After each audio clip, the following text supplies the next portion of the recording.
Surfing. Ranked as the fastest growing water sport in recent history, its popularity stretches to the corners of the world. This is me, someone who's just an average gym goer and has only attempted to surf once. So considering the extreme lack of experience with surfing that I had, it made me question, what would it be like for a guy like me to try out the popular global sport in none other than one of the top 10 ranked surf spots in the world? Also known as the most popular surf spot in the whole of the Philippines, Cloud9 in Siargao. The popularity of Cloud9 is due to its thriving surf community around local areas such as General Luna, its unique infrastructure being its iconic boardwalk that offers a perfect view for spectators and judges for events, of which one being the Siargao International Surfing Cup, which attracts pro surfers from across the globe, putting Siargao on the World Surf League map, the surfing world's version of the NBA, FIFA or Formula 1. Furthermore, this surf spot is known for its world-class wave quality, and even with peak season just being between September and November, you're still able to surf here all year round. I've just arrived at the famous spot known as Cloud9. I'm literally right at the entrance. You can see here, that's where you just come in. You have to pay 100 peso fee to get in. As soon as you arrive to Cloud9, you're greeted with multiple people trying to sell you surfing lessons, as there's loads of surf schools here you can join. However, I went further along the beach, past the famous boardwalk, and bought a surfing lesson with Marco Surf School. Immediately, all the staff were extremely welcoming and spoke very good English, making it easy to communicate on exactly what I needed, such as a safe space to put my bag and even a cameraman to help me make this video. The lesson started off on land, where it was easier for my surf instructor to teach me the basics before we got in the water. He first taught me how to start on the board, laying down doing a front crawl but making sure to always be looking forwards with your chest up. Then as the main maneuver of being able to stand on the board, something that I hadn't been able to do before, he showed me the motion very slowly and broke it down into stages. First came the upper body, where you push up on the board with your hands shoulder width apart to get in a position where you arch over. Then after doing so, you bring your strongest foot forward in front of the other and place it at a 90-degree angle. Here, making sure your back knee is nearly touching your front ankle. Then in one motion, slowly remove your hands off the front of the board by pushing off and bringing your back leg now in front of the other, making sure to finish the stance by keeping your feet parallel to each other. Once you're in this position, he taught me to bend your knees slightly or find a comfortable position to keep your body best balanced with a low center of gravity, with your hands out in front too. Once it was my turn to try the technique on the board, I soon realized how easy he had made it look. Instantly, the main issue I had was getting my feet in the right position, and as a complete beginner, I was overthinking the movement way too much, as it didn't feel natural to me. But as soon as I'd managed to sort out my positioning, the instructor thought I was ready to get in the water. Now came the real challenge, my only goal for the next hour, to simply just stand on the board. To help focus on my technique, my instructor helped me time the waves, but even with his help, it wasn't looking very promising. I tried multiple times to simply stand up, but my balance on the board wasn't the best. At this part of the sea, compared to the area where the pros surf, the waves were quite small, making it perfect for a beginner, but it also meant that I only had a small window to ride it, and my board movement for this was way too slow. However, as I was learning, due to the popularity of Cloud9 and the clear weather for the day, it was getting very crowded, making it harder for the instructor to find an area for me to surf into without colliding into someone. And I soon learnt later on, after exploring more of the island, that Pacifico Beach, just an hour's drive north of Cloud9, is much quieter and has more consistent, bigger waves. And although I didn't surf here, it would be my first option to try surf here too upon my next visit to Siargao. But just as it felt like all hope was lost, despite the busyness and small waves, after a couple more attempts, we had finally done it. And soon after, it all felt a bit easier.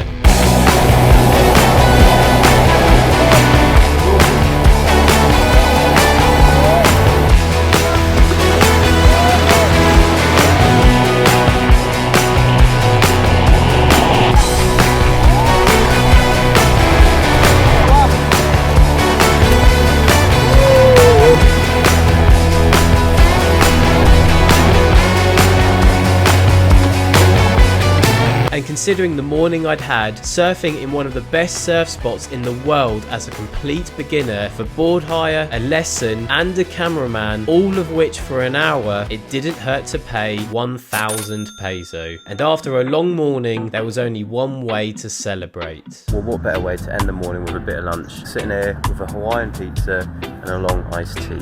This is well needed.